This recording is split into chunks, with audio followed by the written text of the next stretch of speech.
if somebody like Parnas came forward and there was evidence, there was reason to believe that there was some of that was factual, there would be a special prosecutor appointed. Does anybody think that the rogue attorney general is going to appoint a special prosecutor? No, because he's implicated in all of this. This is an example of all of the president's henchmen. Here now, Trey Gowdy, former House Oversight Committee chairman and now a Fox News contributor. Always good to see you, Trey. Thank you for being here. What's your reaction to what Speaker Pelosi had to say there? It's a lot of ifs in that sentence. I thought it was maybe a logic question initially. There has to be a crime for special counsel to be appointed. You're not appointed to look into your political enemies. There has to be a crime. And the only crimes that I have heard alleged against Bill Barr is that his name was mentioned in a transcript in a conversation he did not participate in, and most recently, that he may be friends with Rudy Giuliani, Victoria Toensing, and Joe DeGenova. I'm almost positive that being friends with those three people is not a crime. And I know that having your name mentioned in a transcript when you're not a participant in the phone call is not a crime. So I don't know. I know she's upset because he's doing a good job. I know that she's upset because he's a really smart, good lawyer, but that's not sufficient reason to call for special counsel. I mean, there have been a lot of indications that the Attorney General was not that pleased with the whole story of what was going on in, Ukraine and Rudy Giuliani going over there and having it be sort of extracurricular from the DOJ and all of that. So if anything, it appears that he was sort of pushing back against some of that.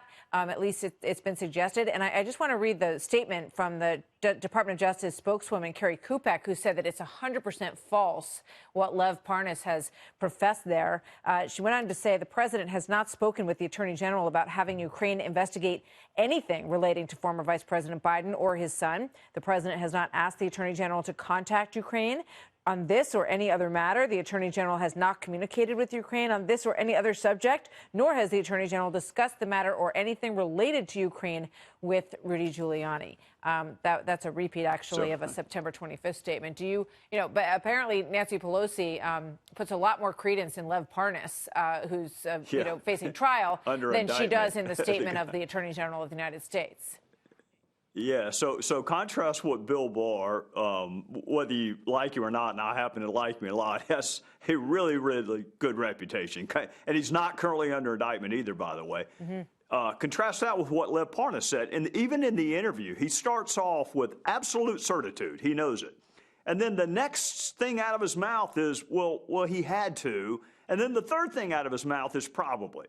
So he regresses 3 stages in the course of the same answer from absolute certitude to probably. You're just not going to get a conviction or even the appointment of special counsel based on what somebody under federal indictment with a motive to lie thinks is possible. It just doesn't work that way. Let me ask you this, because, this evidence is sort of trickling out as we get closer to the Senate trial on all of this, and we heard Adam Schiff, who we've heard before, say that there's way more than people know. And he said, well, this is just part of it. We're expecting a lot more evidence. What do you think Lev Parnas is hoping to save himself from by speaking out at this point? Is he doing himself any favors as he enters the legal process here?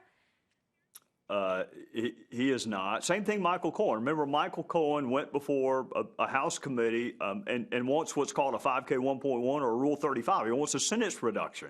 That's the same thing Lev Parnas wants. He wants credit for cooperating. But doesn't that usually happen behind closed doors and not in front of a camera? Yeah, prosecutors don't like it when you do your cooperating on MSNBC. They want you to cooperate with someone who's objective and fact-centered, can actually use the information for something other than political expediency. So, no, it's not going to work. You ask, why is he doing it? Lots of people throw Hail Mary past us. There's just nobody there to catch them. So with regard to what I mentioned in the beginning here, this story that's just sort of coming out from the New York Times, that there's another investigation into Jim Comey leaking and that it's coming from the DOJ. The New York Times says essentially this is a leak that happened a long time ago. Usually those are followed up on right away. And they suggest that there could be some political motivation in this investigation. Any thoughts on that, Trey? Martha, I am not a fan of Jim Comey, but I am a fan of being fair. And I know the fact pattern that is referenced in this story. And Jim Comey was asked behind closed doors in a classified setting to address it, and he would not do it.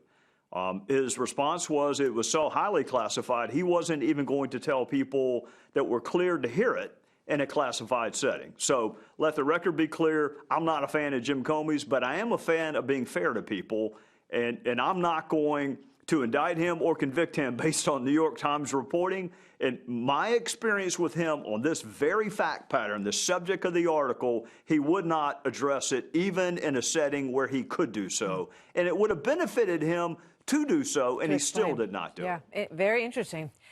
Trey Gowdy, always good to see you, sir. Thank you very much. Yes, ma'am.